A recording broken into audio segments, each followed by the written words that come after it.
Hello, my name is Allison Corman, and welcome to my podcast, 10 Minutes to Less Suffering. For those of you who listen to my podcast, Finding a New Mindset for the New Year, you will know that I was having issue with my breast and I was scheduled for surgery in January. To my surprise, the surgery was scheduled much sooner than I expected, and my surgery was on January 3rd. And today I went to the hospital to get my results. I got there a little early. My appointment was at 2:30. But the doctor was obviously busy because at 3:15 I was still sitting in the waiting room.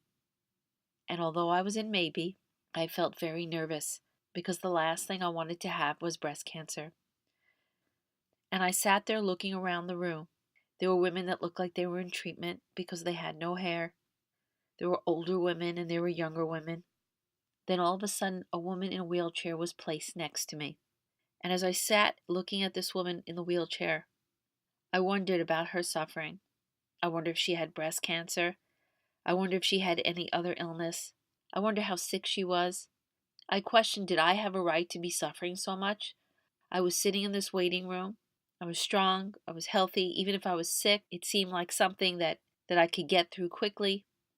And then I thought about this quote by Viktor Frankl. For those of you who don't know Viktor Frankl, he was an Austrian neurologist and psychiatrist, as well as a Holocaust survivor. His best-selling book, Man's Search for Meaning, chronicles his experiences as a concentration camp inmate, which led him to discover the importance of finding meaning in all forms of existence, even the most brutal ones, and thus a reason to continue living. In his book, when he was talking about suffering, he made an analogy. He said a man's suffering is similar to the behavior of a gas. If a certain quantity of gas is pumped into an empty chamber, it will fill the chamber completely and evenly, no matter how big the chamber. Thus, suffering completely fills the human soul and conscious mind, no matter whether the suffering is great or little. Therefore, the size of human suffering is absolutely relative. And in that moment, I realized that I was suffering, and it seemed like this woman was suffering. And there was no need to compare our suffering. And I think this is a really important point that all of us recognize about suffering, because we're all going to have suffering in our lives, whether it's about our health or our job or our children. Sometimes we tend to minimize suffering because we feel like we don't have a right to suffer. But if in the moment you find something out, or the moment something upsets you, if it is like gas that fills up the room, then that is what your suffering is. And you have to acknowledge this suffering before you can move forward. Interestingly, Viktor Frankl also says, but there's no need to be ashamed of tears, for tears bore witness that a man had the greatest of courage, the courage to suffer. And when I thought about that, even though I was in maybe, and even though I was trying to deal with my situation as best that I can, I was willing to face it. I went to the doctor by myself. I was sitting in the waiting room by myself. I was in maybe. I realized I didn't know what was going to happen, but I would have to handle it. And even being in maybe, and even being hopeful, I bore the suffering of the situation. And there's something courageous about it. There's something courageous about everybody that was sitting in that waiting room, willing to face whether they were sick, whether they were well, willing to face their treatment or their body scans or their PET scans. And it didn't really matter who was suffering more or who was suffering less. It's really more about how we come to our own suffering. It also made me think about my friend who works in the hospital with her husband. And when she's upset about something, he always turns around and says, well, at least you don't have cancer. And he's trying to offer her perspective. And it's understandable because perspective is very helpful. But before we reach perspective, we need to go back and realize the level of our suffering. Whether it might be unreasonable to somebody else, whether it might be silly, whether it might be indulgent, our suffering is our suffering. And if it filled up the room, it filled up the room. Now, when we recognize the level of our suffering, that's when we can look for tools. But it's really important that if we're suffering or someone we love is suffering, we cannot judge the pain that we're feeling.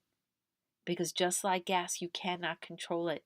You can't control how much this suffering will fill up your mind.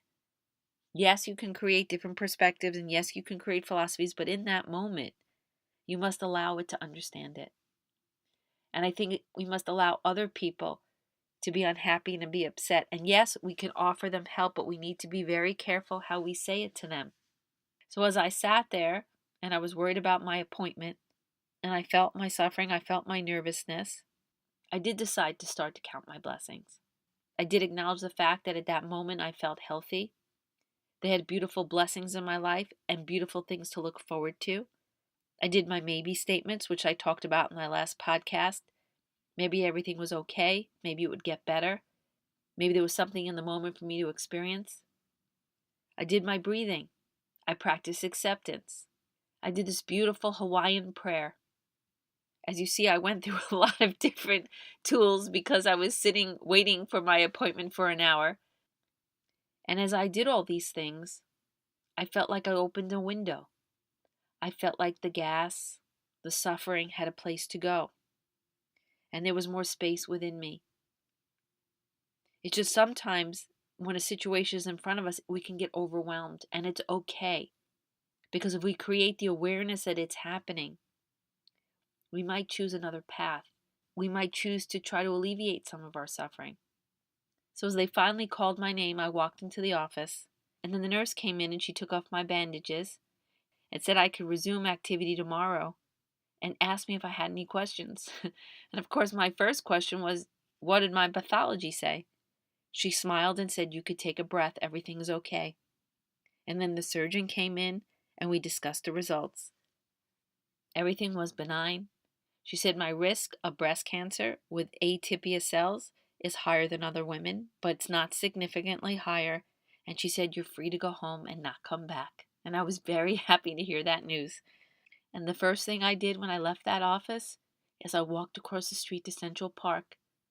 I just wanted to be close to the grass. I wanted to be near a tree. I wanted to try to hear a bird.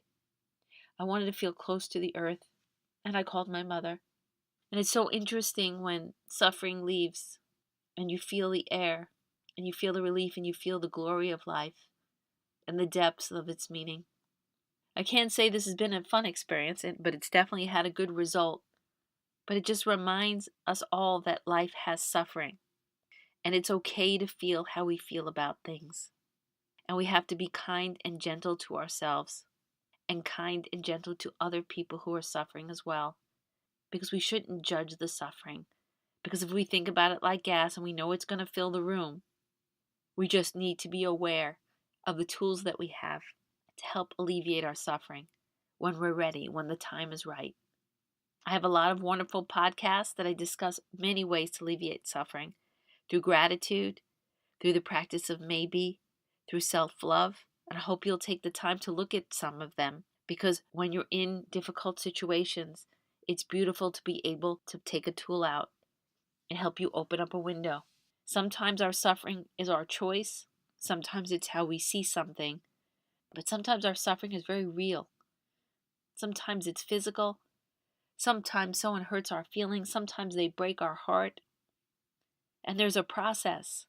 And I think the more we understand what suffering is and how suffering can take over our situation, how suffering can take over our mind, our emotions, we could have a different relationship with it.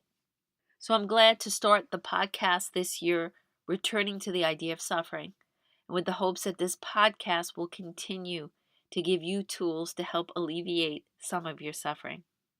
I hope your new year is off to a good start. I hope you're holding to your resolutions and your goals. I hope you're being gentle with yourself and kind.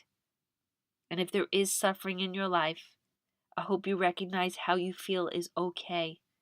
And there's nothing wrong with feeling sad or feeling bad or feeling overwhelmed or feeling stressed by something that's happening in your life. And I hope you will consider using some tools to see if you could alleviate some of that suffering. Find some meaning in that suffering. Find some relief. Find some grace. Find some joy. And always remember, maybe the best is yet to come.